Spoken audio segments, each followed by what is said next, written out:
Sto mi je milo, milo en drago, vostruga grada mamo dukjan ja imam. Sto mi je milo. Pa život mladih je ovdje pa skoro onako nikakav, kako bi se moglo reći. Nema baš pravih mjesta gdje bi se mladi mogli okupljati. Kad izađu nisu u Kostajnici ili odu negdje dalje ili su tu pa se malo urakijaju i tako. Baš nije bajno. Nemaju mladi život u Kostajnici. Prije rata su čak imali cintor i stolni tenis, sad nemaju ništa. I disko. A sad nemaju ništa. Mogu u koju birtiju i to više u Bosnu ili jeftinije. I nema više što reći. Nedjelja je, ne, subota je, ne radi mi mozak na godišnji. Znamo gdje izaći, što je najveći problem. Moramo po tim birtijama malima pati se, dok ako ne odemo negdje drugdje dalje, onda alkohol i tako, što nas najviše spuštava dole. O mladima u Hrvatskoj Kostajnici najviše odlučuju mladi. Znači, ne može se reći da nije bila pružena prilika mladima da nešto organiziraju konkretno.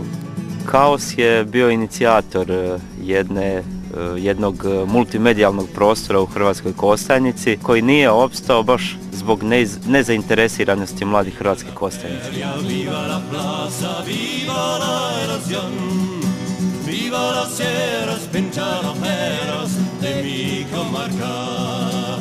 Ovdje je mentalitet takav da svi odustaju prije nego što zapravo nešto započnu. Pružila se je prilika, ali sve to nešto slab je odaziv i ne znam tome razlog jednostavno. Osobno ja ne mogu tu ništa učiniti, kao ja pojedinac, a da je, recimo to možemo na razini da to otići kod gradonačelnika, nešto da bi on mogao. Da li ste vi zadovoljni sa mladima, kako mladi u Hrvatskoj Kostajnici funkcioniraju i da li što organiziraju? Teško pitanje.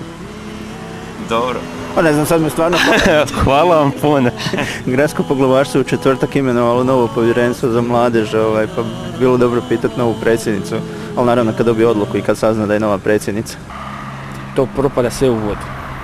Ja znam da mladosti život nije ružičast s obzirom na financijske mogućnosti i to, ali nije ovo nije rješenje što se događa. Promatrajući te ljude, jednostavno se okupe u jednu hrpu i onda ne znaju kuće. Što žele mladi? To bi trebalo mlade pitati. Jer njihove su želje nekako neusmjerene.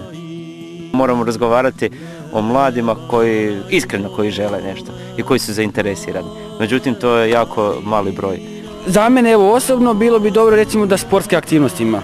Ali bilo bi dobro recimo neki klub osnovati za nogomet, za mlade, da se tu bave, da ne idu po birtijama, da se ne sjede tamo, da trče malo, da malo kondicije nabave, tako. Svi odlaze iz Kostajnice, niko se ne zadržava ovdje, ovo postaje grad starijih, tako da jednostavno sve nas je manje, sve je manje zapravo ljudi, sve manje mladih koji bi nešto uopće mogli pokrenuti ovdje. Mislim, jednostavno ne znam, ne vjerujem da ima nekakve nade ovdje za mene, niti za druge mlade.